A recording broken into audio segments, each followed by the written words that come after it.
Because we can measure the energy balance of the planet, and we see that there's more energy coming in and it is going out. So therefore, the planet is going to continue to get warmer. Okay, when it rains, it's going to rain heavier. When it's not going to rain, it's going to rain less than it ever didn't rain before. And as these extreme, that's kind of the new normal. Climate change, a phenomenon that is already affecting our world. We may think that this is an issue that does not affect us. We may think this is an issue that does not hit close to home, like flooding along coastal regions or arid farmlands of the Midwest. But we do see the effects of climate change, the effects of excessively high temperatures and changing precipitation, a delayed growing season in fertile fields, poor crop quality.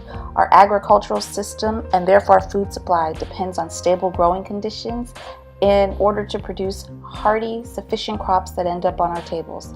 Climate change alters these conditions and negatively impacts our food supply.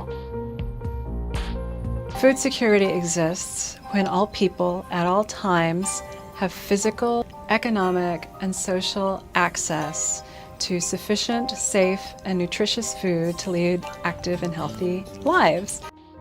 Climate change adversely affects food security in two major ways. The first is by reducing food availability, typically by limiting agricultural growth. The second is by disrupting the food system or the way in which food is transported, stored, or priced. Changes in temperatures will limit the locations crops can grow. This adversely affects local economies and livelihoods by increasing prices on commodities. As food prices increase, poor communities struggle to adapt. A lack of access to food has led to some violent outbreaks in countries. Rising temperatures and changing precipitation reduces soil quality in some areas and hinders the capacity of safe food storage. There were 795 million undernourished people in the world in 2015, according to the Food and Agricultural Organization of the United Nations.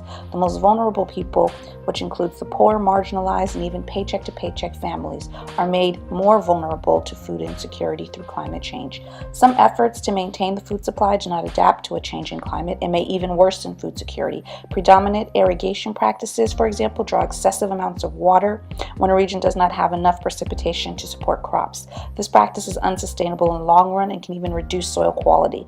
Deforestation and such agricultural practices that alter land usage for the sake of agriculture are harmful ways of adjusting to climate change. Adaptation to climate change is changing the way you do things in order to lessen the impacts of climate change.